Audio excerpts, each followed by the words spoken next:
நாம் தமிழர் கட்சி ஒரு பிரிவினைவாத இயக்கம் என திருச்சி எஸ்பி வருண்குமார் கூறிய நிலையில் அடிப்படை தகுதி இல்லாமல் எப்படி பொலிசாக வந்துள்ளதாக சீமான் ஆக்ரோஷமடைந்துள்ளார். காவல்துறை அதிகாரிக்கும் அரசியல் கட்சி பிரபலத்திற்கும் இடையே பகை உண்டாக காரணம் என்ன? பார்க்கலாம் விரிவாக இந்த செய்தி தொகுப்பில்.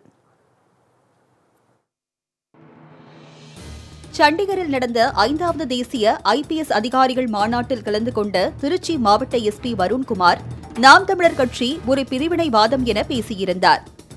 We effect an arrest. We find out who is behind it. He belongs to a Tamil chauvinist organization called Naam Tamilar Katchi. They have roots all over the world. They have sympathizers all over the world. They have elements borrowed from the banned LTT organization. So they start attacking me for effecting that arrest. நாம் தமிழர் கட்சியை சேர்ந்தவர்களால் தானும் தனது குடும்பத்தாரும் cyber crime குற்றங்களால் பாதிக்கப்பட்டதாக கூறிய வருண்குமார் நாம் தமிழர் கட்சியை கண்காணிக்க வேண்டும் என கூறியிருந்தார். Subsequently, again when I get shifted to another district, we are required to register an FIR, we are arrested.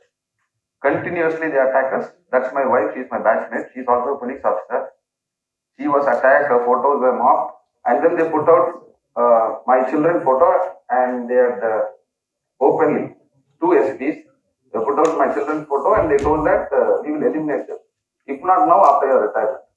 That kind of open assault on 2 SPs. The public is also watching this.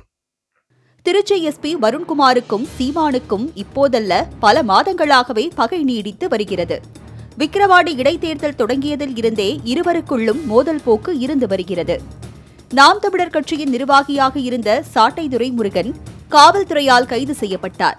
இதனால் ஆத்திரமடைந்த சீமான் கடந்த August மாதத்தில் விக்கிரவாண்டி இடைத்தேர்தலின் போது அரசியல் பொதுக்கூட்டங்களில் SP வருண்குமாரை விமர்சித்து வந்தார்.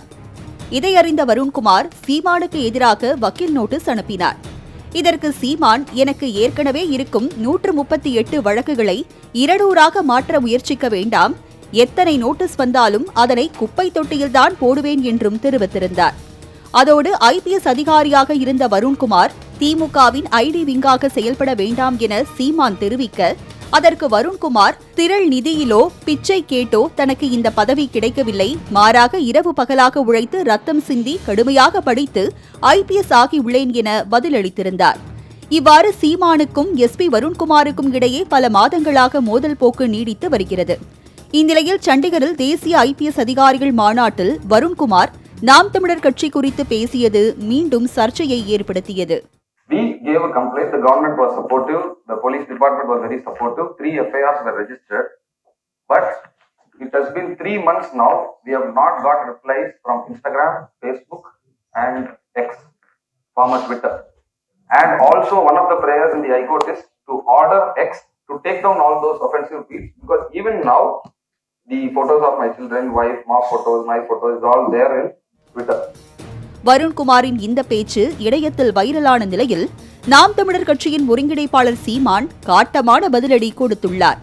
அடிப்படை தகுதி கூட இல்லாமல் எப்படி எஸ்பியாக வந்தாய் என கேட்டவர், உண்மையிலேயே ஒரு தமிழருக்கு பிறந்திருந்தால் இப்படியெல்லாம் பேசுவியா என கேள்வி எழுப்பினார். ஏற்கனவே என்னை ரைடு விட்டு போன பார்த்தாங்கல்ல, அவங்களுக்கு தெரியாதானே அங்கே பிரிவினைவாத இயக்கமா இல்லையான்னு? எதை வச்சு பிரிவினைங்கிறாரு? ஒரு அடிப்படை தகுதியே இல்லாமல் நீ எல்லாம் இப்படி IPS ஆன? எதை வச்சு பிரிவினைங்கிற? தமிழ் சாவனிஸ்ட்டுங்கிற? தமிழன் நான் தமிழன்னு சொல்றது உனக்கு சாவனிசம்னா எதுக்கடா இவ்வளவு மொழிவழி மாநிலங்கள் பிரிச்சாங்க? மேலும் எத்தனை வருடங்கள் இதே காக்கி சட்டையுடன் இருப்பாய், ஓய்வு பெற்றவுடன் என்ன செய்வாய் என்றும் மிரட்டல் துணியில் பேசினார். உன் தாய்மொழி எது? நீ முதல்ல நீ சொல்லு. நீ உண்மையிலே தமிழ் தாய்க்கும் தமிழ் தகப்பனுக்கும் பிறந்திருந்தா தமிழ் சாவனிசம்ங்கிற வார்த்தை நீ உச்சரிப்பியா? நீ சரி, இந்த அதிகாரம் இந்த காய் சட்டில் எத்தனை வருஷம் இருப்ப? எத்தனை வருஷம் இருந்துருவே? நீ எத்தனை வருஷம் இருப்ப? ஒரு 50 வருஷம், இன்னும் ஒரு 40 வருஷம் இருப்பியா? இன்னும் ஒரு 30 வருஷம் இருப்பியா? அதுக்கப்புறம் இறங்கித்தானே தம்பி ஆகணும் கீழே. ஆனா நான் இங்கே தான் இருப்போம். என்னையும் நாம் தமிழர் கட்சியையும் குறை கூறுவதற்காகவே புலிசாக வந்தவர் வருண்குமார் என கூறிய சீமான், ஆஃப்டர் ஆல் நீ ஒரு IPS, என்னை என்ன செய்து விடுவாய், வரியா மோதி பார்த்து விடலாம் என ஆவேசமடைந்தார். பார்த்து பேசணும், பார்த்து இது பண்ணணும். இவ்வளவு பேரு சரி, பிரதமர், உள்துறை அமைச்சர் எல்லாம் தொடங்கி வச்ச விருதுல எல்லாரும் பேசுனது வராம நீ பேசுறது மட்டும் வெளியில வருது எப்படி? அந்த காணொலி மட்டும் எல்லா ஊடகத்துக்கு வருது எப்படி? நீ தான் ரகசியம் பாராட்டுறிய? நீ உறுதி பிரமாணம் எடுக்கும்போது இப்படி தான் எடுத்தியா? இதான் உன் வேலையா? என் கட்சியை குறை சொல்றதுக்கு தான் நீ ஐபிஎஸ் ஆகி வந்திருக்கியா இங்கே? சரி, மோதுறதுன்னு ஆயிடுச்சு, மோதுவோம் வா. ஏன்னா நீ என்ன பண்ணுவ? நீ என்ன பண்ணிடுவ? நீ என்ன பண்ணுவேன்னு சொல்லு. ஆற்றால் நீ ஒரு ஐபிஎஸ். ஏற்கனவே சீமானின் சர்ச்சை கருத்துக்கு தமிழகத்தில் உள்ள நாம் தமிழர் கட்சி தொண்டர்கள் பல்வேறு வழக்குகளில் கைதாகி வருகின்றனர். மேலும் இதுபோன்ற பேச்சால் கட்சியில் இருந்து விலகி வேறு கட்சியில் சேர்ந்து வருகின்றனர். தற்போது மீண்டும் எஸ்பி வருண்குமாருக்கும் சீமானுக்கும் மோதல் எரிமலையாய் வெடித்துள்ளதால் நாம் தமிழர் கட்சியின் தொண்டர்கள் கலக்கமடைந்துள்ளனர்.